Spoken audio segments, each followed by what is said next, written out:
Segurança é muito até o dia que ela é pouco. Não que eu tenha passado da melhor forma, né? A gente sai cheio de cicatriz, sai sangrando, mas assim, a gente consegue superar. Mais flexível, e ser flexível não significa você ser um gestor de segurança fraco.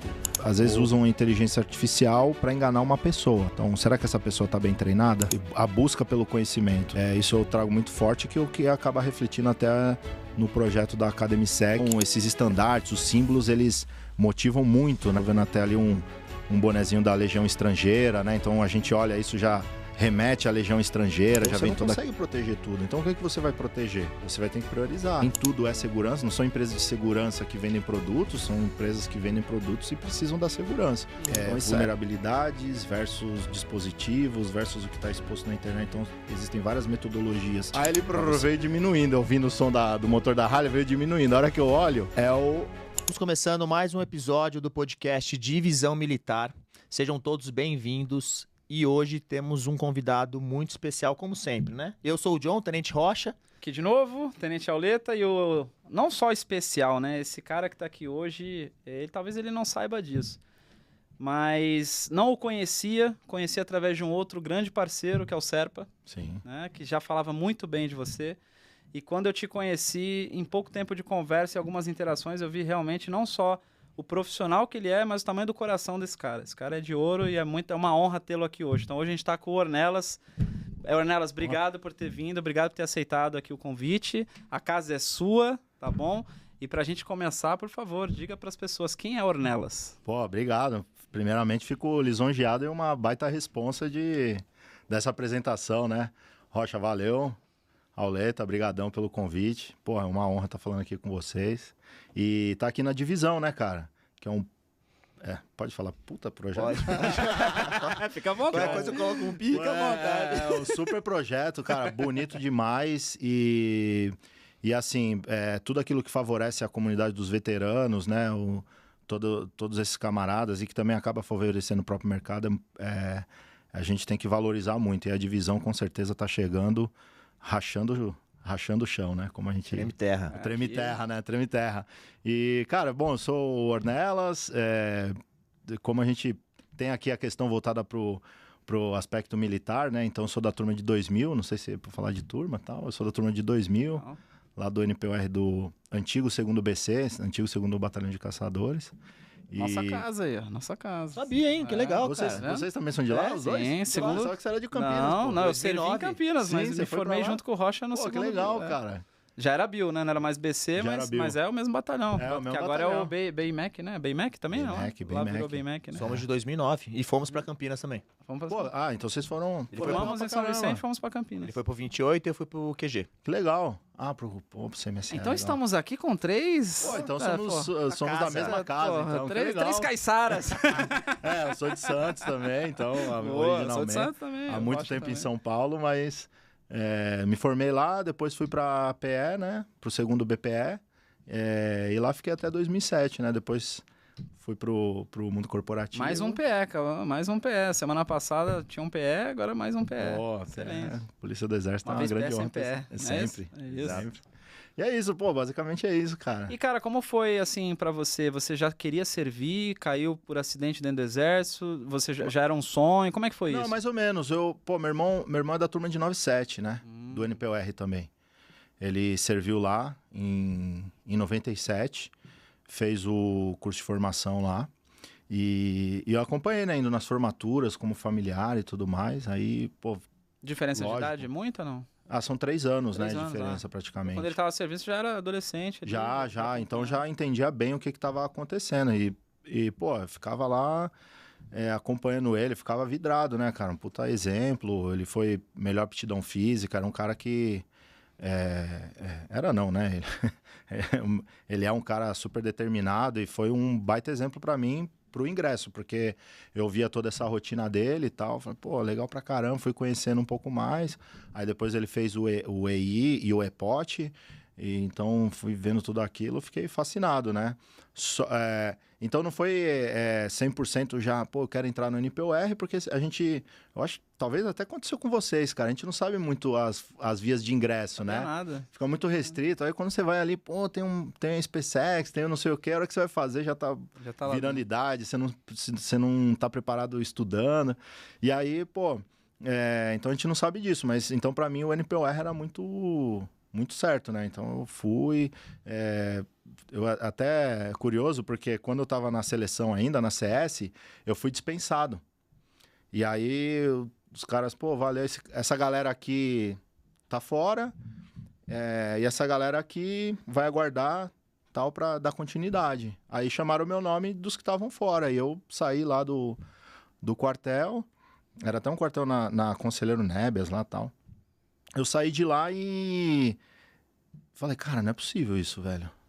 Porque aquela imagem do NPOR de servir o exército eu já tinha, não é? Se era pra onde eu ia, mas eu já tinha aquela imagem. Eu falei, pô, já era? Aí eu cheguei lá, perguntei pra um militar, né? Não sei nem qual a graduação dele lá. Hoje devia de ser soldado ao cabo, porque tava ali, né, no portão e tal. Falei, pô, mas a gente já acabou? Já era? Ele falou, já era. Você tá com cã aí? Deixa eu ver. Não, você já tá dispensado. Falei, pô, não é possível, cara. Deixa eu falar com alguém, pelo amor de Deus, cara. Tá, os caras, que sai fora, pô, não sei o que. Eu falei, não, pô, deixa eu falar com... Enfim, pra encurtar a história, eu cheguei no comandante da CS, era um capitão de artilharia, Castro Alves, se não tô enganado, ó. 99 isso, né? Caramba. Se não tô enganado, era um capitão de artilharia. Eu falei, pô, capitão, capitão, né? Falei, o senhor, tá, eu não sabia muitas pós-graduações.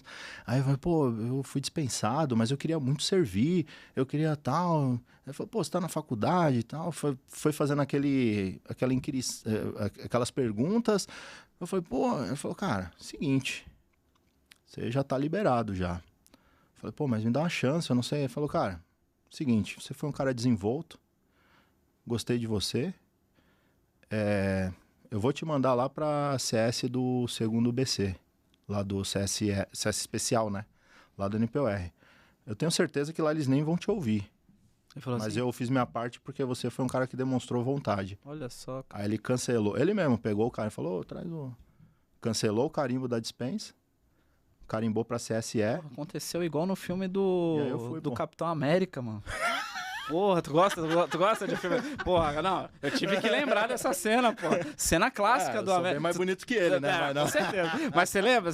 Não sei se... lembro, não Pô, no assisti, Capitão pô, América mas é isso, cara. Ele é dispensado, aí pega uma reservista dele, tira a dispensa. Sério? Não, agora Não você sabia, vai. pô. Tá? Pô, Você não assistiu, mas com certeza o capitão assistiu. Lógico, porra. Com certeza. Certeza que pegaram essa parte Ele falou, é da agora história que do eu vou fazer Ornelas. meu nome. Aí Foi foi lá, lá que muita... Tinha alguém muito filmando, legal. certeza. Do Muito meu legal, círculo, cara. assim, muito pouca gente sabe que aconteceu não sabia, isso, né? eu não Aí eu fui sabia pra mesmo. CSE, aí passei em todas aquelas avaliações, vocês conhecem bem também. E aí... até conectando com aí um ingressei. convidado que a gente já recebeu aqui, que é o Leal, que o Leal falou da questão de ter um percursor, né? Nesse caso dele, o percursor dele foi... Pô, e o cara lembrou o nome, hein, meu? Qual o nome? Ah, Capitão... Capitão Chegou- Castro Alves, de artilharia. Depois você chegou a conhecer esse capitão ou não? Nunca mais vi. Foi o Caraca, primeiro e fixou última ali vez. mesmo. Já Pô. tinha o filme do Capitão América? Não tinha, Então, se inspirou 99. na história do Ornelas, Achamos certeza. aí a inspiração do filme do Capitão Steven América. Rogers, Pô, foi certeza. maneiro. Então, essa história do círculo, obviamente, assim, perto de mim pouca gente sabe, mas é uma história que eu carrego legal, comigo, cara. assim, de...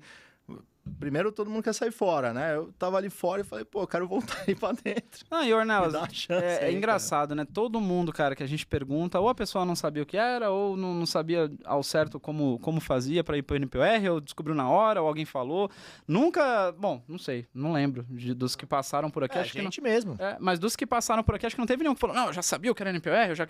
Não, já tinha uma muito base, difícil, já tinha uma cara. base. Meu irmão, né, serviu 97 e era pauleira também, né? Cara, Aí eu via show. aquilo e falava, pô, moleque, né? Ficava fascinado, né? Aí entrou no NPOR. Aí entrei, deu pô, certo. fiz o curso, aí fui o segundo colocado, né, da turma. O primeiro colocado foi o Meira, o Meira, você Tenente conhece o Meira. Meira? Ele chegou até a ser instrutor do NPOR lá. Mas é um cara que eu tenho uma baita admiração. Era um cara que ele não era aquele militarzão, mas ele não era o 01 por ser aquele militar, assim, super rigoroso e tal. Mas era um cara que eu, até hoje, ele tem uma baita admiração por ele. e tinha todos os atributos mesmo para ser o 01. Legal. Aí ele recebeu a medalha Correia Lima, e eu fui 02 com muito orgulho, né? Eu falo, aí, porque isso aí. o cara que foi 01 era um cara sensacional e mereceu muito. Muito bom, muito bom. E aí você ficou quanto tempo? Aí eu fiz o EI, fui reclassificado, fiz o EPOT, eu e mais 5 da turma, né? Era eu, o Meira, na época o Martins, hoje capitão Nakano, na Polícia Militar, o Aldi e o Edson, acho que eu já falei. Então, nós fizemos e foi cada um para uma unidade, né? E aí, no CMSE, eu tive a oportunidade de escolher para PE. A gente sempre ouvia, né? Pô, vai pro Bio, a gente naquela vibração. Pô, vou pro Bio, vai para onde e tal. E eu ouvi muito sobre PE, porque tinha 2 caras na minha turma que os pais deles foram capitães e serviram na PE. Então, eu ouvia muita história deles, que era o Silvério e o da Guarda. Eu ouvia muita história deles, dos pais deles, que eram capitães e serviram na PE. Caramba. Então, eu queria aquela pegada operacional, só que eu ouvi muita história de PE, pô, nem sabe. Porque na instrução mesmo, depois se você percebe, os próprios manuais, eles não falam muito de PE. Eles, em algum momento, falam algum sinal, símbolo ali, mas não ensina a gente disciplina de polícia do exército, né? E só que eu via isso. Então, quando eu tava lá no CMSE, eu virei pro Martins, né? Que foi quem foi comigo. Falei, e aí, Martins, vamos pra onde? E tava aberto o PE. Falei, bora, vamos pra PE, vamos. Aí escolhemos o PE. Aí a gente se apresentou lá. A gente foi até antes, né, da apresentação. Ficamos lá um mês alojado sem estar designado pra OM, né? A gente pediu pra unidade pra ficar lá. Porque a gente era de Santos e, pô, enfrentar Osasco, né? Mas num primeiro momento a tua ideia era tentar ficar em São Vicente ou não? Ou você já queria realmente... Não, eu queria uma unidade que Fora o da trabalho Baixada. fosse diferente. Que o trabalho fosse diferente. Legal. Eu tinha aquela questão, era Bio ou PE. E, pô, deu certo, fomos pra PE. E aí, cara, foi uma aventura e... Mas, assim, eu sou muito feliz de ter servido na Polícia do Exército, porque é uma unidade sensacional e, cara, me ensinou muito todo o entorno, né? Não só a disciplina militar, mas tudo que acontecia, né? Na unidade e tal. Eu acredito, a gente vai chegar nesse assunto, mas eu acredito que pode ter sido também um dos motivadores de você estar onde está hoje, até atuando com o assunto que você atua hoje, que eu sei qual que é, que daqui a pouco a gente vai falar. Sim. Mas pode ter sido também, né? A Polícia do Exército pode ter favorecido isso ou não, ou independente disso. Com certeza, com Legal. certeza, porque por conta... A gente vai falar disso e em algum momento a gente pode até tocar nesse assunto, mas a questão da multidisciplinariedade que eu aprendi na Polícia do Exército, ela me acompanha até hoje. Eu nunca fui um cara de um assunto só, estudar só uma coisa, né? Ser aquele técnico em um assunto. Então, eu sempre quis... Então, eu cheguei na PE como oficial de informática, porque eu era formado em processamento de dados. Então, eu chego como oficial de informática. Aí, depois, assumo oficial de munição. Aquelas coisas, né? Oficial de munição, oficial de combate a incêndio. Né? Pô, o que é? E aí, eu tive que estudar coisas que eu não sabia, né? Apesar de simples, mas não sabia. Pô, estudar combate a incêndio, oficial de munição. Não. Então, aquelas coisas que a gente já via na PE, no curso. Aí, você chega, tem que estudar. Pô, o que é isso? Aí... E como oficial de informática do batalhão, você é uma espécie de um gerente de infraestrutura, o que seria nas empresas hoje, seria um gerente ou coordenador, né, por causa do tamanho, não é tão grande assim, mas é o que seria hoje de um gestor de infraestrutura de tecnologia. Então você cuida da rede, cuida dos dispositivos informáticos, tal. Então naquela época foi um grande desafio para mim, porque eu tinha me formado em processamento de dados antes de entrar no NPOR. E ali eu apliquei, só que, pô, nunca imaginei que dentro do Exército eu ia estar trabalhando com tecnologia. Legal. Naquela época. Eu tô falando de 2001 ou 2002. Eu tô falando dessa época, então eu nunca imaginei que eu fosse trabalhar com isso. E eu queria a operacionalidade, né? Não queria, pô, eu tô cuidando aqui da rede, tal, né? Mas foram experiências que com certeza somaram. Foi sensacional. Até o próprio oficial de munição que você falou, puta, de uma responsabilidade gigantesca, as IAMEX, as auditorias. Ali foi o embrião, assim, onde eu conheci o que é uma auditoria. As responsabilidades legais sobre você ter um patrimônio sobre a sua responsabilidade. Então, apesar, lá tinha bastante munição, não era um grande paiol, mas tinha munição de todo tipo, né? Então, e a parte de oficial de tiro também, né? Ali a gente recebia oficiais e sargentos de outras unidades para fazer o TAT e tal. Então, ali eu comecei a perceber essas responsabilidades que não era somente tinha um tenente que falava muito, era engraçado lá, que ele falava, pô, você quer ficar no exército, quer sair daqui e falar que aprendeu a gritar, né? Tipo, ficar lá, vai pra lá, tô sentindo. Pô, você não pode ser esse tipo de oficial, cara. Você tem que sair daqui falando que você sabe fazer as coisas, né? Em qualquer âmbito que você for colocado, né? Então, aquilo me despertou já esse sinal de que, pô, você tem que se preparar mais. E aí, por isso que até, respondendo a tua pergunta, o que eu faço hoje, o que a gente tem hoje, ele já começa aí nessa questão, pô, eu quero ver isso, eu quero fazer isso. E aí foi a piruação de cursos, de estágios, de funções dentro da unidade, né? Conseguiu alguns cursos e estágios ali enquanto estava na tropa? Fiz. Logo que a gente chegou, o batalhão ele estava sendo designado para a missão de paz no Timor-Leste, a unidade. Uhum. Ela já tinha ido uma vez e estava indo a segunda vez, era o segundo contingente para a missão de paz no Timor-Leste. Então, eu cheguei e tinham 3 oficiais temporários. Era o Mota, a Forcella e o Jerônimo. E esse era o efetivo de oficiais no batalhão. Você e esses Oficiais, 3? tenentes.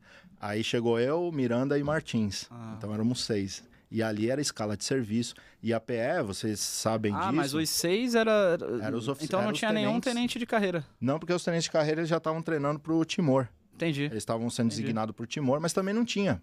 Não tinha. O pouco que tinha, eles já estavam sendo designados. E aí a gente chega lá, pô, recruta de tudo, e eram tenentes já antigos, entendeu? Não eram... Já eram uns R2 antigos, turmas de 95, 96. Pô, que a gente aprendeu pra caramba com esses caras, né? Aprendeu muito. Tem contato com esses caras até hoje? Sim. Uns menos, outros mais, né? Legal. E aí chegamos nós 3, completamos os 6 e ali a gente ficou. E aí tirava escala de serviço e a PE, vocês sabem, hoje tem um 8º também, mas antes todas as missões eram designadas para o 2º BPE. Então, missão de segurança de autoridade, escolta e tal. Então, logo no que a gente chegou, a gente foi designado para os cursos e estágios. Então, fizemos, já no primeiro ano, já fizemos o Segurança e Proteção de Autoridades. Aí eu fiz o batedor junto com o Martins e o Miranda. O Miranda ficou até como comandante de pelotão de motos. E aí a gente fez o batedor e tudo que foi pintando. Então, operações de controle de distúrbios civis, todos esses cursos a gente foi quase que, como se diz, compulsório. Fazer o curso mesmo. Não tinha muita opção porque não tinha escala. Por um lado foi bom, né? Foi ótimo, foi sensacional, cara. A gama de... Poxa, ali, recém chegar na tropa, teve curso que eu fiz como aspira ainda, porque não tinha nem sido promovido a 2º. Mas teve estágio, né? Curso não. Teve estágio que eu já fiz como aspira. Então, pô, já foi dando aquele input de... Cara, você faz isso, faz aquilo, né? E é uma responsabilidade legal. O legal de servir na PE é que em tempo de paz ela tem a mesma atribuição em tempo de, vamos dizer, né, em tempo de guerra declarada, né? Então você faz as mesmas coisas, né? A PE, você não tem assim, em tempo de paz faz isso, mas em tempo de guerra faz outra atividade. Não, você vai fazer guarda de preso, vai fazer escolta de autoridade, escoltas de comboio, né? Eu lembro que até em Campinas, quando eu servia lá, algumas escoltas, dependendo de quais eram, né, se fosse assim uma autoridade muito relevante, era o BPE que vinha de lá de São Paulo para poder fazer. Tinha lá uma companhia destacada dentro da 11 Brigada, né, da PE, mas dependendo da autoridade, da logística, aí eles chamavam o pessoal de São Paulo. Porque tinha mais motocicletas e tal. E você chegou na prática aí para alguma missão de autoridade, assim, de proteção executiva, SEG-out, né, que a gente fala? SEG-out, o SEG-out. Aí a escala... Porque lá a escala de serviço não era só a escala de oficial de dia. A escala de serviço de missão inclui também. A escala de missão. Então, missão de segurança do presidente, né? Eu servi durante os mandatos do Fernando Henrique e do Lula 1, se não estou enganado. Verdade, pegou o Fernando Henrique. Aí você chegou a fazer escolta de autoridade? Sim. Aí a gente se revezava, porque como você tinha SEG-out e escolta, escolta com motos, então a gente revezava. Então, em uma escala, você estava de oficial de dia, depois você ia para missão de segurança de autoridades, depois você concorria à escala de escolta com motos. Você estava sempre de serviço. Então você estava sempre rodando, você estava sempre rodando. Caramba. Então a gente aprendeu pra caramba. Legal, né? O Ornelas falou sobre essa questão dos cursos, estágios e tudo mais. Eu lembro quando eu estava servindo lá em Campinas, tinha um tenente que ele não tinha relação nenhuma com a parte de informática ou tecnologia e foi designado para assumir essa função. Teve que papirar lá, era infante, e hoje trabalha com isso. Hoje Pô, que maneiro. é a profissão dele. Isso é muito legal. O Exército dá essa oportunidade. Dá. E você falou da parte de munições. Tinha explosivo também? Não tinha petardo, assim, era granadas mas era mais equipamentos menos letal, né? Então era granada de luz e som, CS, gás pimenta, identificadora, porque para conta de controle de distúrbio civil, né? Porque quando eu tava lá em Campinas, eu cheguei a ser um tempo oficial de munição Eu não sabia e dessa. também de explosivo. E aí, o que eu não esqueço é que tinha bem grande assim na parede. Já sei até Preste que você vai atenção, né? Com explosivo você erra uma vez falar. só. Você erra uma vez, Então né? isso sempre ficou na minha cabeça. E então é aquela atenção redobrada e é uma responsabilidade que você tem, que você até colocou, que está sendo imputada por um cara novo, né? Um Novo, tenente, mas que ele já tem que ali administrar aquela responsabilidade, aquele cuidado. E é essa frase que você falou ficou na minha cabeça, eu lembrei agora. Mas muito interessante. E você falou que hoje você tem uma empresa, que você trabalha nessa parte. Como que é? O que você está fazendo hoje? Você está empreendendo com o quê? É a Academisec, né? A Academisec, porque depois que eu saí do Exército, desse tempo que eu tive no Exército, então, poxa, aprendi muito, fiz muitos... a gente foi a primeira turma, eu tive a oportunidade de participar da primeira turma de peritos criminais militares composta por oficiais. Por quê? Na doutrina do Exército Brasileiro, o perito criminal militar, isso é importante dizer, porque existe o perito criminal, e esse perito criminal ele é só aquele concursado do Estado, que está previsto no Código Penal, de processo penal e tal. Eu não sou formado em Direito, mas só para localizar o pessoal, né? Então, tá lá previsto esse é o perito criminal. Só que no âmbito das Forças Armadas, do Exército, a PE é a Polícia Judiciária do Exército. Então, quem investiga e pericia, faz as perícias criminais, é a própria PE, porque é a Polícia Judiciária dentro do Exército. Então, só que os peritos criminais eram sargentos. Então, eram só sargentos. Você tinha um curso de uma carga horária de 360, 400 horas para formar o cara como perito criminal militar. Então, fazia as perícias, disparo de arma de fogo não intencional, suicídio, homicídio, acidentes e tal. Então, era essa galera que faz, a mesma coisa. E aí, enquanto eu estava lá, formou-se a primeira turma de perito, porque o oficial era sempre o revisor do laudo, só que ele não tinha formação de perito. E aí, eu, como oficial temporário, tive a grata satisfação de poder participar da formação. E como era a primeira turma, a formação foi feita na Acadepol e na Superintendência de Polícia Técnico-Científica da Polícia Civil do Estado de São Paulo. Caramba. Então, eu tive aulas com os peritos criminais Que legal. da SPTC, na Acadepol. Então, foi uma experiência legal pra caramba. E aquilo que eu falei, o Exército ele foi despertando isso, né? Pô, eu quero aprender sobre ser batedor, segue out, munições menos letais e tal. Pô, me inscrevi para a turma de perito criminal. Então eu fui, assim, eu queria rodar tudo que eu podia, né? Tudo que eu podia aprender, eu me coloquei à disposição para aprender. Nem sempre conseguia um curso, uma vaga assim, mas às vezes participava como ouvinte. E minha carreira sempre foi assim, né? Eu sempre gostei muito de estudar. E agora, com a Academisec, é justamente isso. A Academisec é uma escola de educação corporativa, onde a gente traz diversos cursos voltados para segurança e compliance. Então, nós temos cursos de investigação, de inteligência, curso de gestão de continuidade de negócio, gerenciamento de crise corporativa, privacidade e proteção de dados e segurança da informação. Então, esses são os cursos iniciais. A gente está lançando a Academisec e já estamos no horizonte já com outros cursos, outros professores também, para enriquecer esse ambiente de aprendizagem, de aprendizado e trazer o máximo de pessoas. A nossa missão é democratizar um ensino avançado, um ensino prático, só que com investimento acessível, entendeu? Então, que a gente possa realmente democratizar isso, levar esse ensino para as pessoas que têm interesse na área, obviamente. Às vezes estão em transição de carreira ou início de carreira e não sabem muito para onde ir. A Academisec está inteiramente à disposição. É uma edutech, né? A gente está em plataforma digital. Também ministramos corporativamente e também presencial, mas ela é prioritariamente digital. Então, é uma edutech que a gente tem essa grata satisfação de estar lançando. Vamos fazer as primeiras turmas agora para o mês de setembro. Então, vai vir bastante legal. E é isso, é o conhecimento que eu fui angariando, né? Eu não sou um catedrático, assim, em nenhum assunto. Mas são conhecimentos que eu fui angariando e sempre... poxa, como eu posso colocar isso na prática? Né? Como eu posso simplificar esse assunto? Esse foi sempre uma busca minha. Então, eu pegava um assunto complexo, como é que eu posso simplificar isso? Para ensinar para a equipe.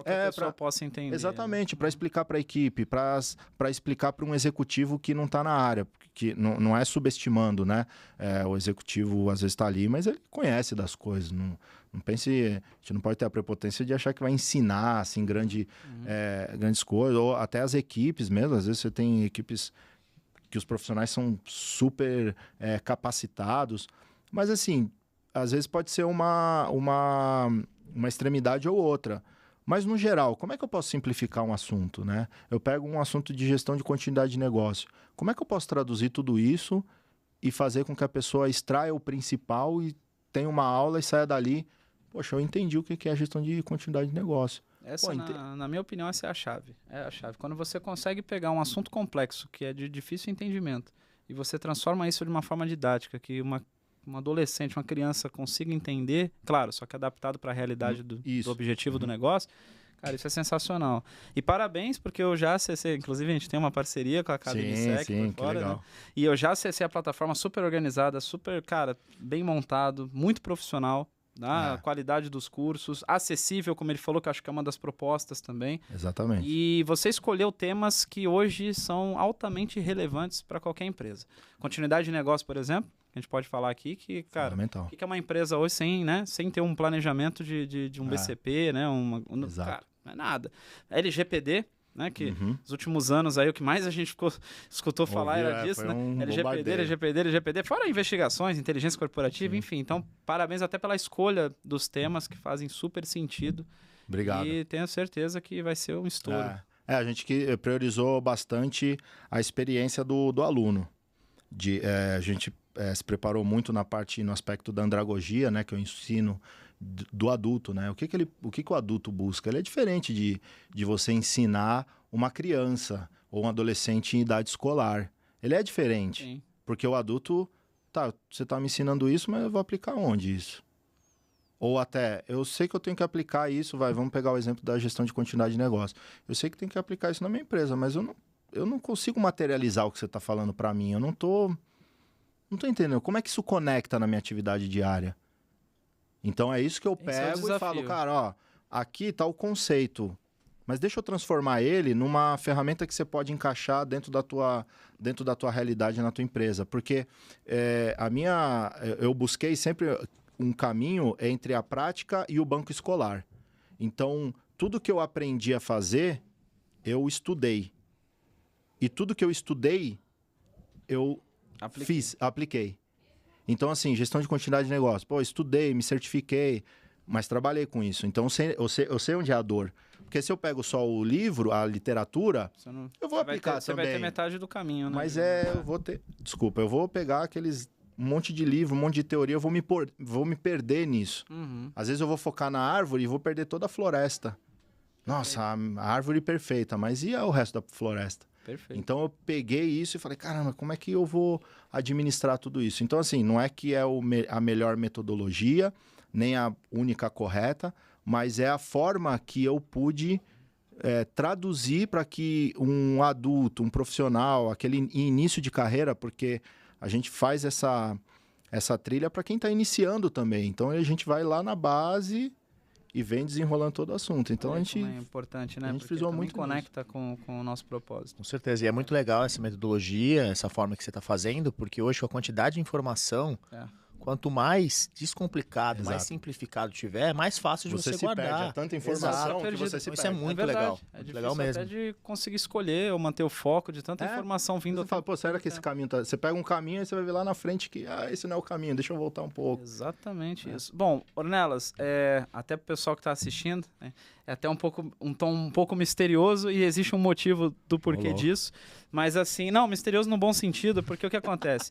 Hoje eu sei, né, e lógico, fique à vontade de falar só o que realmente você pode falar, mas hoje o Ornelas trabalha com uma parte sensível, né, Ornelas, assim, voltada para investigações, né, coisas mais, assim como eu também já trabalhei com essa parte, mais voltada para segurança corporativa, investigações, compliance, fraudes, né, e eu queria justamente te fazer essa pergunta, né, já está um pouco claro na minha cabeça o porquê que você acabou indo para essa área. Acho que a PE te incentivou Sim, com muito, né, certeza. pelo que você me falou.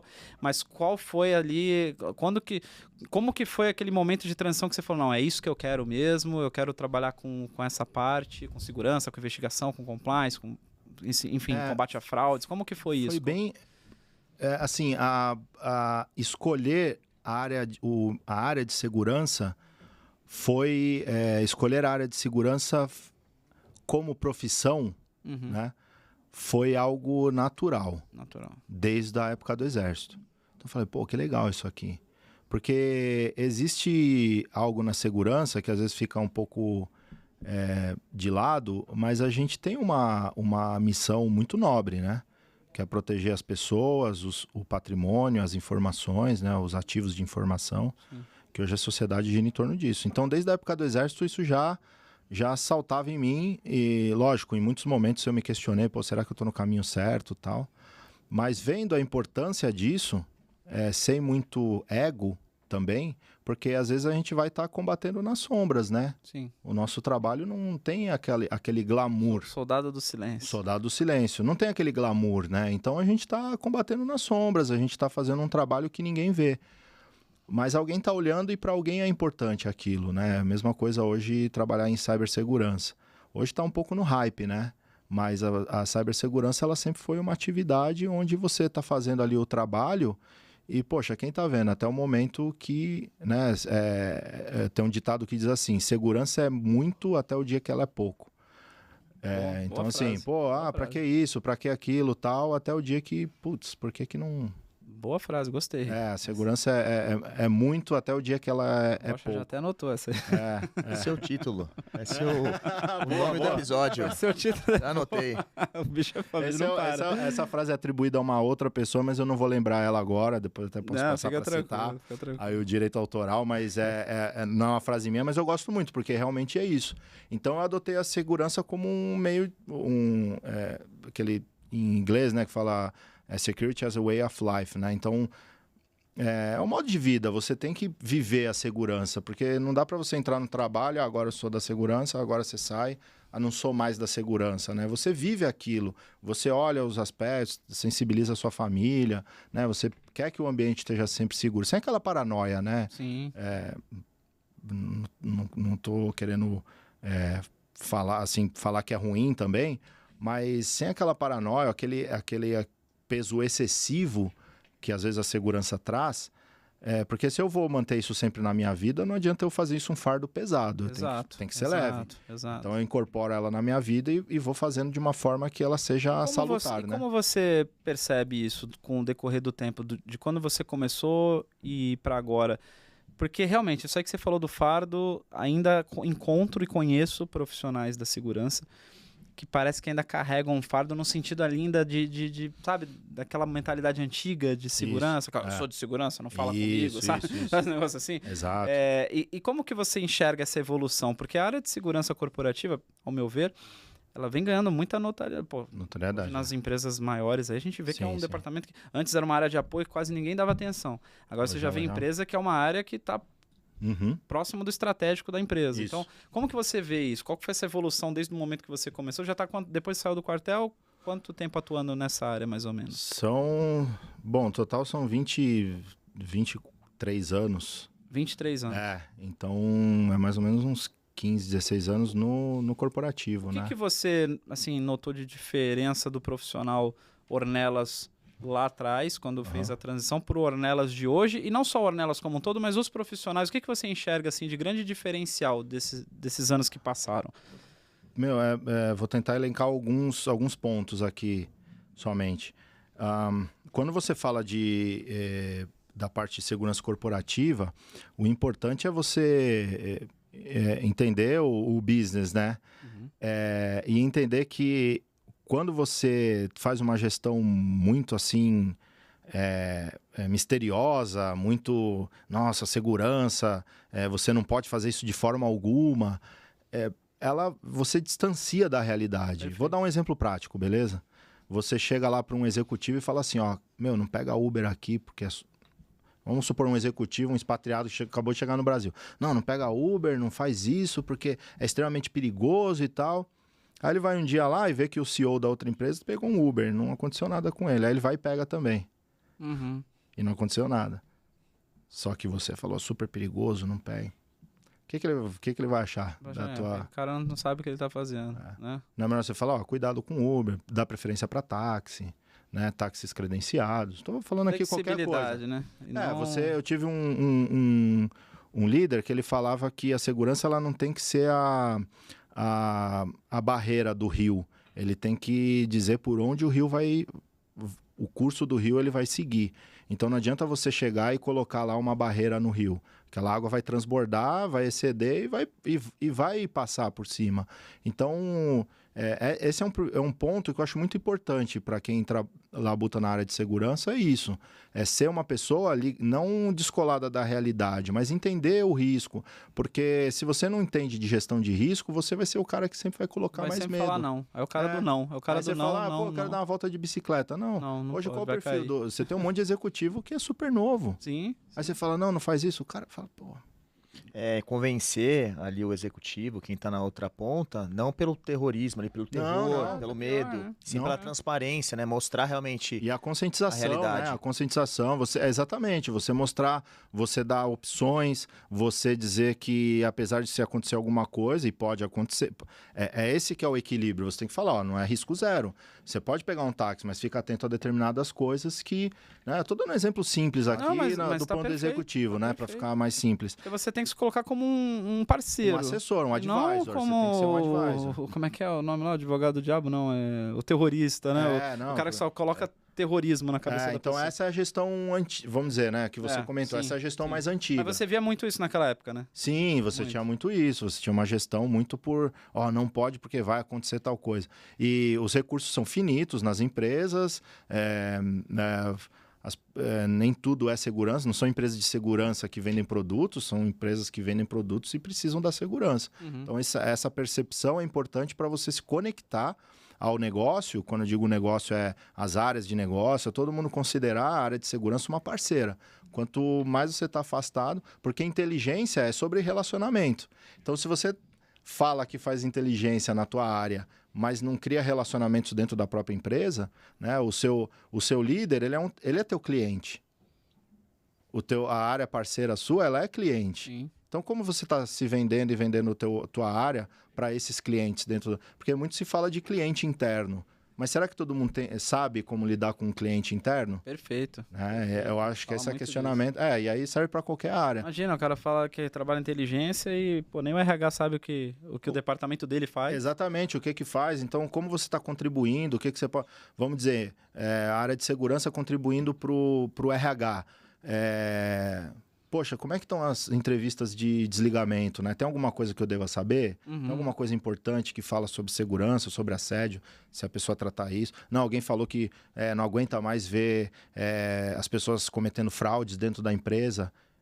Opa, isso é Pode relevante. ser importante para mim. Então, alguém se preocupa em falar com o RH e falar, poxa, como é que são as entrevistas? Se o RH nem sabe, né? Nem sabe que você faz isso. Eles nem vão se preocupar em falar olha, isso aqui é importante, mas eu vou designar para quem? Então, essa... E aí, a gente falou do passado, que é aquela gestão de colocar o medo para vender a tua segurança. E a gestão mais moderna, eu não gosto muito do... O pessoal fala um conceito hoje, como é que é? alta performance, né? Hoje a galera usa muito esse termo, alta performance. Eu fico me perguntando o que é alta performance e o que é baixa performance, assim, de uma forma efetiva, né? Então, fica muito subjetivo. Mas, assim, uma gestão eficiente do ponto de vista da segurança é criar os vínculos e as parcerias dentro das empresas, né? Nas empresas que eu trabalhei, eu fui aprendendo a fazer isso. E quando a gente sai do exército, a gente tem que ser muito cauteloso, porque a gente vem com aquela bagagem do top-down, né? Eu mando e eu também sou mandado, né? Porque você é oficial, mas tem os oficiais superiores, né? Então, o cara que sai do exército, ele às vezes pode vir com esse reflexo, né? De não, tem que fazer assim, ou aquela rigidez que não é muito vista, talvez, com bons olhos hoje em dia. Sim. Então, você tem que ser mais flexível, e ser flexível não significa você ser um gestor de segurança fraco, ou... Coisas diferentes. São bem diferentes, né? O pessoal confunde muito. Exato. Tem que entender também a realidade da empresa, né? A cultura da empresa para você se posicionar. E, às vezes, o militar vem da caserna, exatamente como você falou, muito rígido. Né? Então... Por isso que é legal. Ali, essa orientação é interessante. É legal essa transição, né? Ensinar isso aí. E que legal, você falou sobre a parte de gerenciamento de risco, eficiência e também recursos. Então, hoje as empresas elas vão olhar para onde provavelmente pode dar problema. Então, ter esse direcionamento e a experiência de falar assim, ó, aqui pode dar problema, isso aqui pode ou não pode, qual que é a probabilidade de dar ou não. E eu tô falando isso porque eu lembro quando eu estava servindo, o E2 ali da época, que era o coronel que cuidava da parte de inteligência, ele, numa discussão lá sobre posições ali da guarda, de defesa, do quartelamento e tudo mais, ele pontuou alguns locais ali que não havia necessidade de ter um armamento. Por exemplo, um soldado com um armamento. Que seria mais prejudicial ou mais atrativo ter um soldado ali com a arma do que ele sem a arma, ele estar com outro armamento. Isso fez virar na minha cabeça, que eu não sou da área de segurança, mas eu falei, realmente, talvez ter um soldado ali com armamento gere um atrativo do que ele estar ali só protegendo uma área que às vezes não precisaria de um armamento ou de uma segurança mais reforçada. Então, isso que você falou é o que provavelmente você faz nas empresas, né? Mostrar ali quais são as áreas de risco e aplicar o recurso para que ele seja realmente eficiente, senão vai estar queimando dinheiro. Exatamente. Você tem que fazer esse equilíbrio partindo de uma gestão de risco, compreender quais são os riscos maiores, o apetite ao risco que a empresa tem. Às vezes ela vai tomar um risco que para ela é ok, né? Falando do ponto de vista de cibersegurança, por exemplo.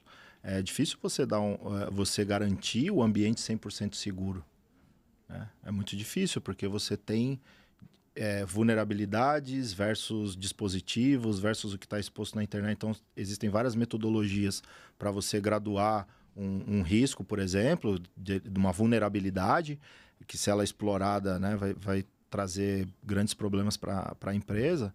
Então, você não consegue proteger tudo. Então, o que você vai proteger? Você vai ter que priorizar, assim como tudo na empresa. Então, o gestor de segurança, ele precisa aprender a priorizar, né? Ele precisa se capacitar muito, porque você pode estar falando um conceito hoje para um executivo e ele está falando com você já consultando no Google se aquilo que você está falando faz sentido. Faz sentido ou não, é verdade. Então, você tem que ser muito cauteloso. Então, você precisa estudar. Estudar não só ler um livro e tal, mas você precisa... e não só estudar segurança. Lógico que você tem que ser perito na matéria, mas você tem que entender onde aquela empresa que você está trabalhando está inserida. O que ela vende? Não adianta eu vir com uma experiência de uma empresa do ramo automotivo e tentar dar o mesmo serviço numa empresa de tecnologia. São diferentes, né? Aquilo que eu tenho que proteger é diferente. Então, se eu não sei o que eu tenho que proteger, eu estou fazendo segurança do quê, né? O primeiro passo é conhecer a empresa, né? O produto, o business, você tem que mergulhar nisso. Muito bom. Tem que conhecer mesmo a fundo, né? Muito bom, muito bom. Cara, eu queria te perguntar uma coisa que eu acho que vai muito no que está no hype hoje, que é a inteligência artificial. Certo. E eu visualizo que a inteligência artificial, conforme ela vai evoluindo, e está evoluindo muito rápido, ela ajuda em muito aspecto, com certeza, mas acredito que ela também pode ser ali um calcanhar de Aquiles no sentido até de fraudes, né? Né? Como já está acontecendo, a gente acaba chegando algumas coisas pra gente através da própria mídia, outras talvez sejam mais sigilosas, mas dentro desse limite, né, entre o que pode e o que não pode ser falado, o que você pode trazer de exemplo prático, de cuidados até mesmo, com o uso da inteligência artificial, principalmente voltando ali para a parte de fraudes, né, essas partes. Eu queria que você explorasse um pouco o conceito de IA, que eu acho que está bem no hype agora. Eu já faço um disclaimer aqui que eu não sou especialista em inteligência artificial. Não, mas eu te falo então também uma coisa. Minha... Mas para você ficar bem tranquilo, eu acho que hoje em dia é difícil achar alguém que seja. Porque eu participei de uma palestra recentemente de segurança, né? E falaram exatamente isso. O pessoal falou, olha, todo mundo quer falar de IA, falou, olha, eu não sou especialista. Aí depois veio, acho que o cara que estava comandando, né, o evento, ele falou, fica tranquilo, porque até hoje eu não conheci nenhum especialista de IA. Boa. Então fica sossegado. Então, eu faço esse disclaimer só para dizer que eu vou trazer mais questões do que respostas, né? Tá bom. Aqui dessa nossa conversa. Então, assim, o primeiro a gente tem que entender o que é somente uma automatização e o que é uma inteligência artificial, Perfeito. Ou seja, emular o pensamento humano, né? Então, essa é uma primeira, porque tem muita gente que fala assim, meu processo hoje ele tem inteligência artificial. E às vezes é uma automação muito bem feita.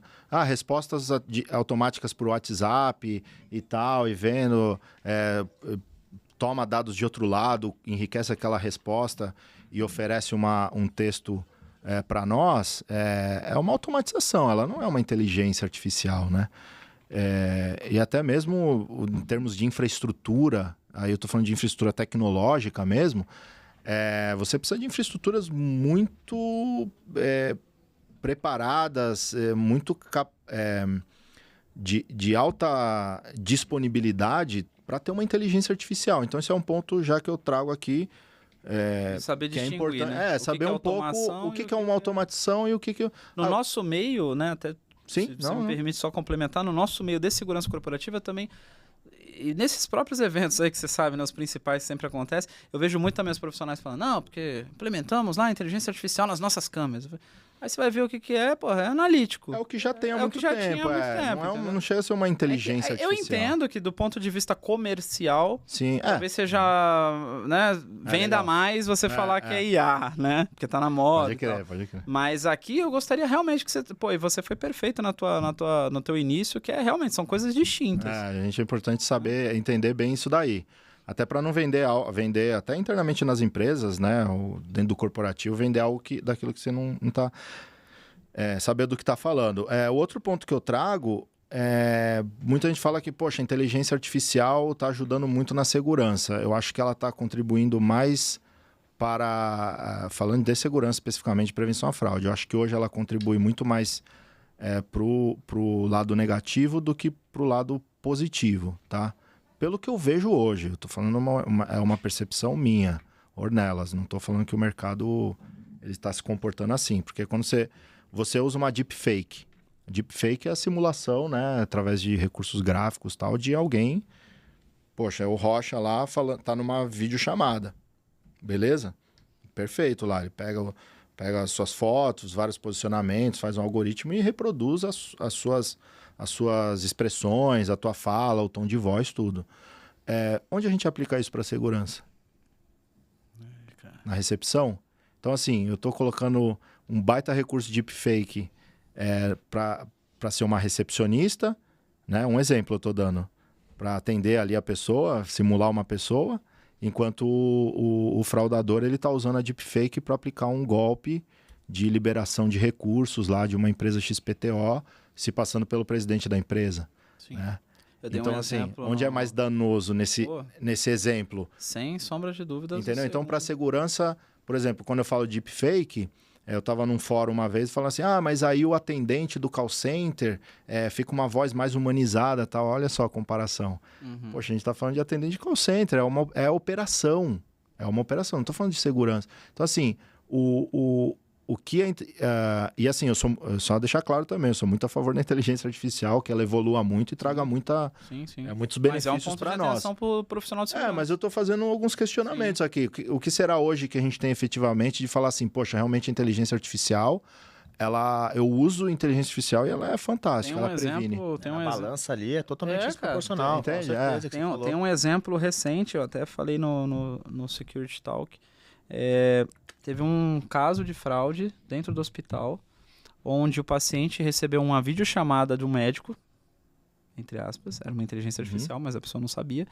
O médico de jaleco, a voz dele e tal, na videochamada, e aí vinha toda aquela história de que, olha, infelizmente o seu convênio não vai cobrir o procedimento XPTO, então nós precisaremos fazer uma transferência para você, mas para isso você precisa fazer um Pix na conta tal, sabe essas historinhas assim? Sim. E a pessoa quando tá nesse estado, né, porque ela precisa, ela tá debilitada, ela vai fazer Ela faz, ela tá desesperada aí. Então já tava tendo caso de fraude que até então era só via WhatsApp, que isso acho que todo mundo aqui já tentaram fazer, provavelmente com vocês ou com familiares de vocês, né? Tem familiar meu que já até caiu nesses golpes de WhatsApp, fingindo que é o filho. Ah, eu preciso de dinheiro, meu celular quebrou, tô com esse aqui, né? Com esse, Só que agora é nível hard, porque agora é nível deepfake, cara.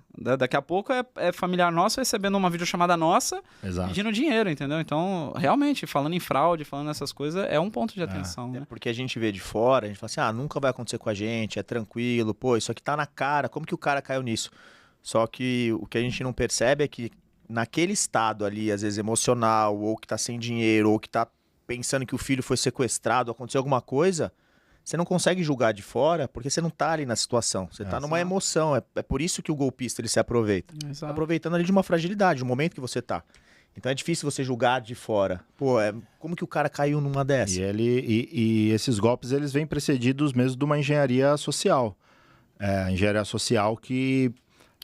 explica rapidinho para o pessoal, que com certeza é um termo que nem todos conhecem. O que é engenharia social? A engenharia social é um método onde você utiliza técnicas de manipulação de informações e de emoções para tentar cometer uma fraude, que é obter alguma vantagem de forma ilícita ou inapropriada lá para você obter algum ganho, né? Então, engenharia social, por exemplo, vou dar alguns exemplos até para a galera depois assistir, por exemplo, aquele filme com Leonardo DiCaprio, Prenda-me se for capaz. Ali é o Abagnale, né? Ele é uma figura real, então é um exemplo ali o filme é baseado em engenharia social, ele engana, ele manipula informação e tal. Então ele não tem nenhuma técnica avançada tecnológica, mas ele tem a história, tem o dom. Então muitas vezes é isso. A gente pode dar até o nosso exemplo do nosso amigo brasileiro. Tem o cara da Gol? Não. Tem o cara da Gol lá também. O impostor. Lembra do impostor do Pânico? Pô, sensacional, verdade. O Zuckerman, né? Inclusive o Ornelas tem uma foto com ele. Tem uma foto com ele porque eu fiz uma palestra sobre inteligência e ele tava lá, foi convidado para justamente debater como ele burlava, né, a segurança tal, para entrar nos eventos. O cara entrou nos principais eventos, cara. Rock in Rio, né? No enterro do Michael Jackson, no enterro da Amy Winehouse. Eu também não sei falar de M.M. House. Eu acho que é isso. Faz um M.M. House e tá tudo certo. Então ele entrava assim e tal. Então ele usava pura engenharia social, que é um assunto bem bacana, porque esses ataques, eles são precedidos de engenharia social. Eles têm os fraudadores, eles têm alguns dados nossos, né, da população. Falo nossos porque certamente ele pode não estar acessando o meu dado, mas que está disponível em algum nível, os nossos dados pessoais estão. Ainda mais hoje, né? Por N vazamentos, até vazamentos da própria... de órgãos do governo e tal. Então, existe uma massa de dados que está disponível. Então, eles pegam essas informações e manipulam, né? Por exemplo, se você tem na tua agenda de telefone escrito lá, tá salvo o telefone da sua mãe e tá lá como mãe, a hora que ele pega a sua agenda e vê lá a mãe, ele fala, pô, isso aqui eu vou tratar como se fosse minha mãe. Então, ele vê as conversas, vê a forma que você fala. Exatamente, aí ele vai reproduzir aquilo. Exato. E nisso ele engana, né? Então a engenharia social, ela vem muito nisso, e aí tem várias formas. O comprometimento de e-mails comerciais, passando e-mails, né, se fazendo passar por outras pessoas. Então, conhecer um pouco da estrutura, o atacante ele vai fazer uma engenharia social. O cara conseguir o acesso ao CEO da empresa, o e-mail do CEO da empresa, e se comunicar com todos os... Porra, o estrago que ele pode fazer, né, cara? E tem muita... Esse é um tipo de ataque que tem, né, que é o Back Business Email Compromise. Então, ele Ele se comunica com alguém de média gestão que pode liberar pagamentos, aí ele inventa uma história lá. Imagina, cara. Isso é bem Responsável enrolar, pelo né? pagamento da empresa. O cara vai lá e ele hackeia. ataca. É bem legal, pô, assim. É bem legal. É bem legal conhecer, né? Sim, sim. A teoria. É bem legal conhecer, pô. É bem legal conhecer pra se prevenir, pô. Se A gente prevenir. entendeu. E, Auleta, aproveitando, vamos saber qual que foi a história de Bisonho Ah, do Tenente Ornelas. E olha que eu tava quase esquecendo dessa parte. Pode Não? ser do- Todo do mundo já Tenente. foi bisonho um dia, certo, Ornelas? Sim. Então eu gostaria E continua assim. de te perguntar, e é por isso que a gente tem essa chave que simboliza esse momento. A gente chave da pergunta- bisonhice. Já É. perdeu alguma coisa no Pergunta no pro exército, nosso na época, convidado, lá? Uma né? chave, Uma uma... chave do armário, é. né? E essa é essa aqui é a chave pequenininha, do né? armário, tá? Você já deve ter visto aquelas gigantes lá que a galera Não, segura. Pô, mas essa é pequena em relação à chave. Mas você andar com isso É aqui, né? simbólica. O Auleta Mas queria tem um que pau andar de com isso aqui fogo. o dia inteiro.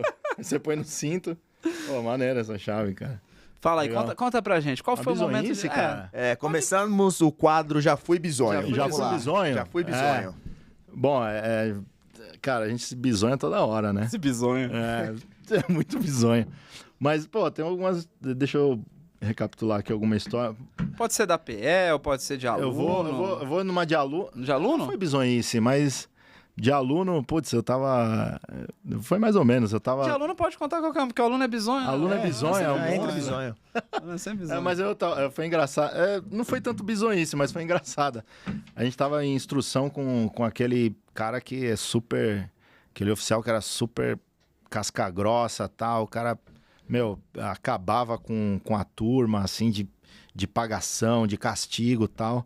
E aí, beleza, né? Então a gente tinha, porra, puro terror desse cara, né, meu? Pavor, né, na verdade. E aí eu lembro que... eu lembro de estar numa instrução no campo de contra-guerrilha e tá na instrução, ele tava dando... Aí ele era o específico para dar instrução lá do ataque, lá, simulação do ataque, né? Aí ele construiu um caixão de areia, cara, o caixão de areia mais perfeito que eu já vi, cara. Nossa, ele foi um engenheiro, o arquiteto, ele foi tudo ali, meu. Negócio, bonequinho, árvore. E aí eu, né, tava querendo, me destacar ali, fiquei bem em frente ao caixão de areia, né? Ali, em posição de destaque. Só que a gente já tava bem cansado, né, velho? E todo mundo de pé. Eu sei que eu fui pegando no sono, né? Aquela vozinha. Eu fui pegando no sono e fui pra frente, assim, né? Tava de pé, eu simplesmente pisei no caixão de areia e destruí a instrução. Nossa. Isso foi engraçado. E teve uma... essa Não, foi mas engraçada. peraí, o que não. aconteceu com você cara, depois? eu- Não aconteceu nada, não? Então, velho, eu acho que foi tão inusitada a situação que eu pisei no caixão de areia. Aí eu falei assim, eu acho que ele não vai perceber. A instrução parou, né? Mas na minha cabeça eu tava assim, se eu voltar lentamente, ele não vai perceber. E aí eu fui voltando lentamente, ele olhando pra minha cara, e todo mundo ficou com a cara de desespero, assim. E eu voltei, e ele... Cara, eu não sei, eu acho que os deuses do exército estavam do meu lado nesse dia, ele continuou a instrução. Foi cara. Uma parte ali não tão importante, né? Um Continuou a instrução. descampadozinho ali. Pô, ele falou, ficou um vale aqui, já era. O que é o caixão de areia, só pra galera entender? O caixão de areia é onde, para instruções ou missões militares, onde tem que representar aquele local onde vai ser uma operação militar, então faz uma representação em escala bem menor. Então simula, por exemplo, se tem um prédio, ele vai e coloca um objeto ou uma miniatura de prédio para falar, aqui vai fazer o ataque. Aí pega, aqui tem uma cerca, aí ele vai lá e põe uns fiozinhos para simular uma cerca, de forma que a equipe, os times, os militares possam ver aquilo e adentrar naquela realidade que está sendo explanada para ter essa melhor visão do que vai acontecer quando chegar no terreno de operações mesmo, né? Se fosse uma Então, maquete ali, né? Uma, que a gente tá mais uma acostumado maquete. a ver. Um cara bom Perfeito. é assim, né? Ele já resumiu uma palavra. É uma maquete, né? Isso tudo aí é uma maquete. E aí, mas é uma bizonhice que foi engraçada, cara. Depois que a gente se formou no curso de batedor, e aí tava fazendo escolta, e quando a gente veio, lembra que assim que a gente chegou, a gente fez o curso e já saiu o batedor. Sim. Só que a gente não conhecia nada de São Paulo. Eu não conhecia nada de São Paulo. E fez eu e o Martins, né? Entre outros alunos, lógico. Então, quando a gente... E aí, primeira escolta. Era lá aqui em Barueri e tal. Eu não vou lembrar agora os detalhes, assim. Mas quando você tá fazendo a escolta com as motos, faz uma coluna, né, de motociclistas, assim, e à frente do comboio, então aqui você vem o comboio, os motociclistas estão aqui, os batedores, e eles vão fechando as ruas, grandes entradas de garagens, tal, cruzamentos, e aí é sempre o motociclista que está na vez. Então, vai indo os da frente até chegar em você. E é uma coisa muito bem orquestrada, né?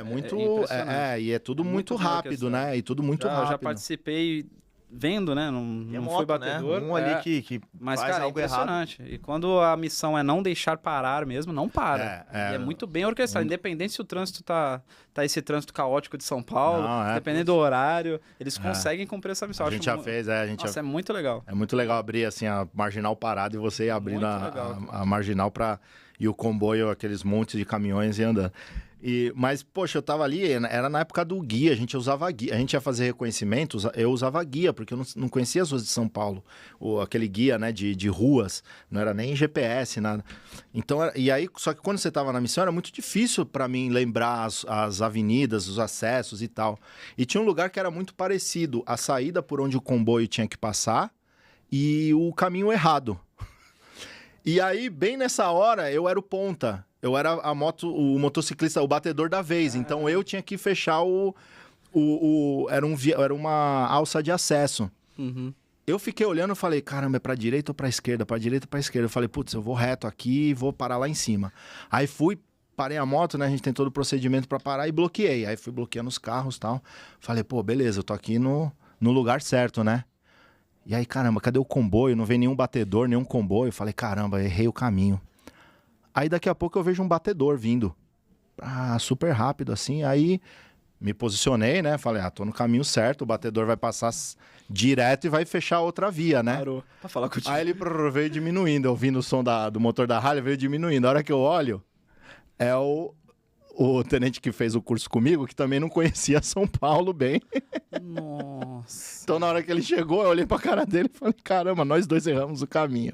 E aí, o comboio passando lá embaixo, essa bisonhada foi... Nossa. Essa bisonhada foi feia. Mas aí, qual foi? Não, a gente pegou Conseguiram voltar. Fizemos a contramão e tal, descemos, aí reintegramos o comboio, né? E aí foi tudo certo, mas essa foi muito engraçada. Talvez pro comboio até foi imperceptível, não sei. Não, os batedores perceberam, não, né? Os batedores, mas porque eu eles zoaram bastante, inclusive. Não vão perder a oportunidade. Não vão perder a oportunidade. Legal, cara. Muito bom, muito bom. Mais alguma? Não, tá bom, pô. Tá bom já, né? Tá bom. Aí, pô, o que o pessoal vai pensar? Rocha, mais um episódio de conhecimento, cara. E diferente, né? Porque agora a gente trouxe um pouco mais essa parte de investigações, compliance, fraude, que nem todos conhecem, né? Sim. Sabe que existe, mas nunca é o famoso caviar. Nunca vi, mas só escuto falar. E com esse tempero de inteligência artificial, eu até termino fazendo uma reflexão, não é uma pergunta, porque nem eu tenho a resposta. Bom. Tá? Eu não vou te perguntar nada que eu também não saiba, mas é uma reflexão, né? Como será que a gente vai combater isso do ponto de vista de investigações, fraudes, compliance, segurança? Uhum. Como combater IA, né? Talvez com IA também? Não sei. O que você pensa? Quer deixar uma reflexão? Não é uma pergunta, não. É mais uma reflexão mesmo. Assim, o que fica muito claro nas publicações que a gente estuda e nos próprios estudos de caso que são feitos, é que a tecnologia tem que combater com tecnologia, né? Então, realmente, se a tecnologia está sendo usada para cometer fraude, as empresas também devem se preparar de forma com a tecnologia. Significa ter a mesma inteligência artificial para combater? Às vezes não é isso, às vezes são outras ferramentas, outras formas, mas ainda assim o ser humano está no centro disso tudo. Né? O ser humano ainda está no centro disso tudo, em termos de... às vezes usam a inteligência artificial para enganar uma pessoa. Então, será que essa pessoa está bem treinada? Exato. Para saber que existe esse tipo de ameaça e teve algo que não... Poxa, isso aqui tá estranho. Deixa eu confirmar se é isso mesmo, né? E tem coisa que não dá pra lutar contra, né? Então, a IA tá aí, tá só no começo, tá crescendo muito rápido. Aí tem aquele medo que as pessoas sempre se perguntam, será que eu vou ser substituída pela inteligência artificial? Será que a inteligência artificial vai me substituir um dia? Eu costumo dizer o seguinte, e repito aqui, não sei se você concorda. Você nunca vai ser substituído por inteligência artificial porque sempre vão precisar das pessoas. É isso aí. Mas você pode ser substituído por quem saiba usar bem. Exatamente. Então, ou seja, isso é uma aprenda. Aprenda, né? Legal. Os empregos também eles vão migrar, né? A inteligência artificial vai dar mais capacidade de produção, Aumenta a produção, barateia, falando de uma forma simples, né? Barateia a produção, aumenta o consumo, aumenta os postos de trabalho, aumentam os postos de trabalho. O fato é que vão ser postos de trabalho mais capacitados, né? Uhum. Então, assim, a capacitação ainda é o caminho que eu vejo para combater esse medo da substituição. Excelente, muito bom. Esse medo da Falando em substituição. capacitação, tem as 2 skills aí pra gente finalizar. Né? Ornelas, muito obrigado aí por ter aceitado o convite de estar aqui com a gente. Foi muito legal. Toda essa parte, tanto de segurança, a parte de inteligência artificial, até esse contraponto que você colocou, que realmente não tinha essa percepção. De, beleza, a gente tem ganhos de um lado, só que tem muitos prejuízos, principalmente na parte de segurança. Então, a balança ela fica totalmente desequilibrada. E para a gente encerrar com chave de ouro, eu queria saber um pouquinho de você, 2 soft skills que você, durante a caserna, inclusive é um companheiro lá do segundo Sim. BIO, segundo BC, o antigo segundo BC. Melhor Hoje escola é de o quê formação agora? do Exército. Nossa, sem dúvida. Agora qual que é? BayMac, né? É BayMac? Eu acho que é BayMac, eu acho É que BayMac. Bill Duas ou é soft- Bill ainda? Não sei, ou é Bill ou é BayMac, um dos dois. 2 soft skills que durante a caserna você desenvolveu e que hoje você aplica no empreendedorismo, na parte corporativa, que mais são evidentes para você. Eu acho que 2 coisas que me marcam, pelo menos olhando assim para esse passado e para o futuro também, obviamente, né? Presente, futuro, mas eu vejo que muita coisa eu acho que eu aprendi bastante a ter um endurance, né? De suportar algumas situações, de suportar eventos, né? Eu acho que esse é algo que eu trago comigo. Não que eu tenha passado da melhor forma, né? A gente sai cheio de cicatriz, sai sangrando, mas assim, a gente consegue superar. Então acho que isso é um ponto bem evidente para mim. E também a parte da busca pelo conhecimento. Isso eu acho que Aprendizagem contínua ali, né? o aprendizado contínuo, né? Muitos usam também o lifelong learning, né? O aprendizado contínuo, a busca pelo conhecimento. Isso eu trago muito forte, que acaba refletindo até no projeto da Academy Sec, que é isso, porque ensinando a gente também aprende, né? Então, Muito bom. eu sempre que eu dou uma aula, uma palestra, eu sempre inicio falando que eu estou na posição de suposto saber. Supostamente eu sei mais do que alguém porque eu estou ali na frente, mas isso é um engano, né? É o suposto saber.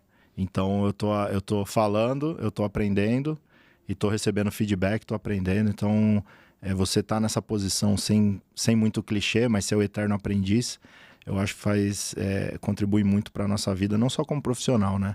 Mas como ser humano, de desenvolvimento, tudo. Então, acho que é isso. É um endurance e o aprendizado contínuo.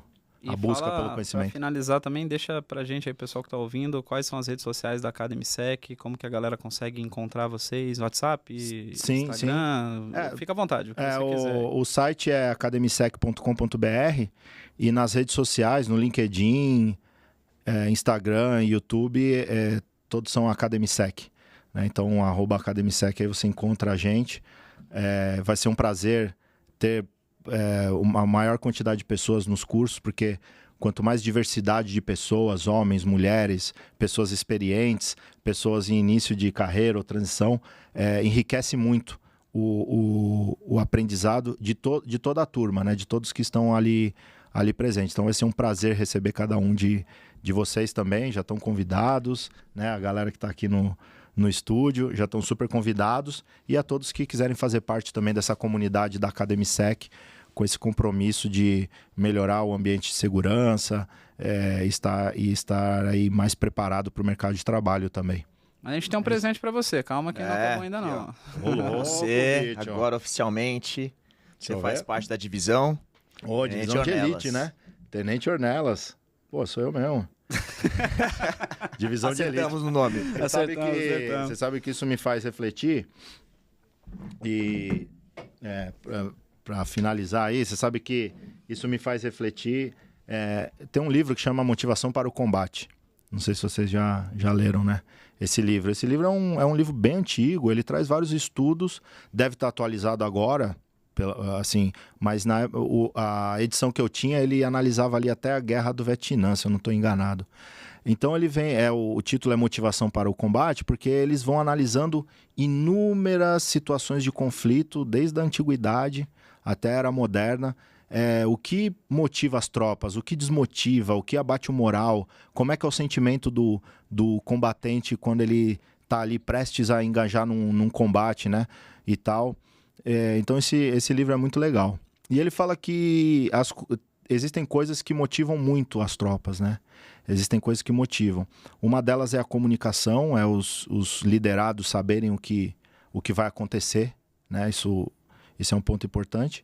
E uma coisa que é muito característico em todas as tropas é a questão do uso dos estandartes, dos símbolos, né? A simbologia da unidade, né? Então, a unidade X usa um elmo, a outra é uma caveira, a outra é uma lança.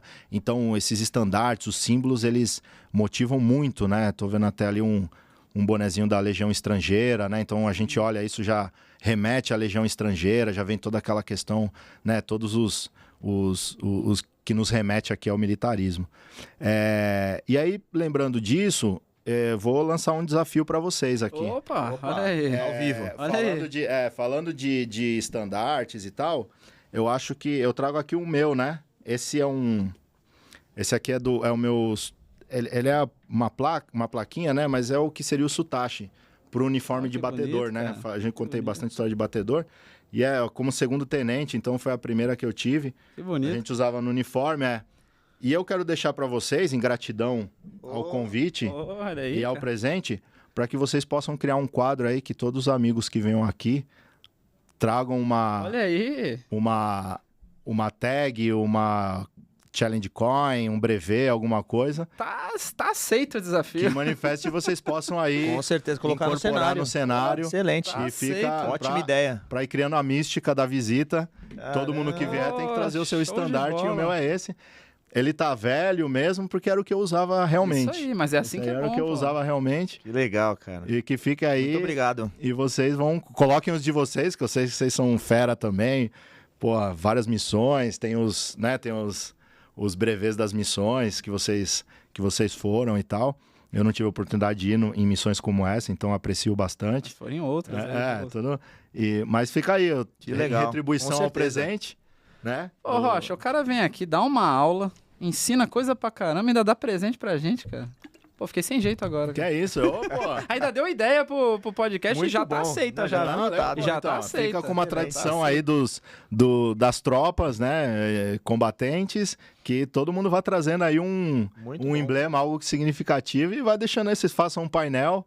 E por isso que é o Pô, desafio, né? excelente Fazer ideia, o painel e excelente vai. Já encomendar mais estantes agora? Sim, sim. Pode deixar. Excelente. Excelente. Ornelas, obrigado mais uma vez. Foi um prazerzaço receber você aqui. Cara, dá vontade de ficar mais 1, 2, 3 Sim, horas com conversando. certeza, Eu sei que muito- teria bastante papo ainda, Então, né? Mas obrigado pela tua disponibilidade, por ter vindo, por ter compartilhado. Obrigado pela ideia, pelo presente. Cara, muito bom ter tua companhia aqui hoje. Obrigado mesmo. eu que agradeço, assim, recebi o convite com muita felicidade, né, de poder estar conversando com vocês, não de estar no podcast e tal, mas poder estar conversando com vocês, porque essa troca de ideia é fantástica, né, a gente sai, diz que a gente nunca se banha no mesmo rio 2 vezes, né, da mesma forma, né, a gente sempre é uma pessoa diferente, porque aquela água já passou, a nossa composição química já mudou e tudo mais. Então eu entrei de um jeito aqui no podcast, obrigado, e tô saindo de outro, obrigado pela receptividade de vocês, um ambiente super agradável,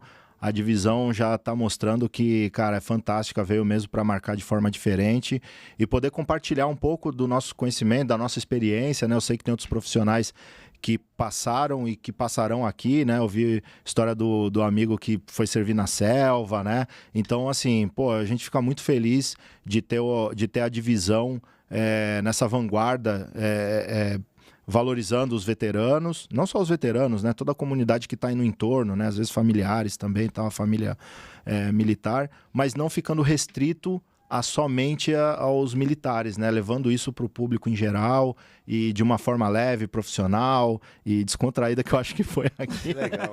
Muito bom. Que eu me diverti, cara. Então pode até ter escapado um monte de besteira e tal. Excelente. Foi Ornelas, excelente. muito obrigado, cara. Obrigado. Valeu mesmo estar aí com a gente. Foi um dia muito bom. Obrigado, Auleta. E é isso. Tamo junto. Lembrando que todas as suas redes sociais, tal, vai estar tudo aqui na descrição desse episódio. Obrigado, pessoal. Até a próxima e fé na missão. Fé na missão.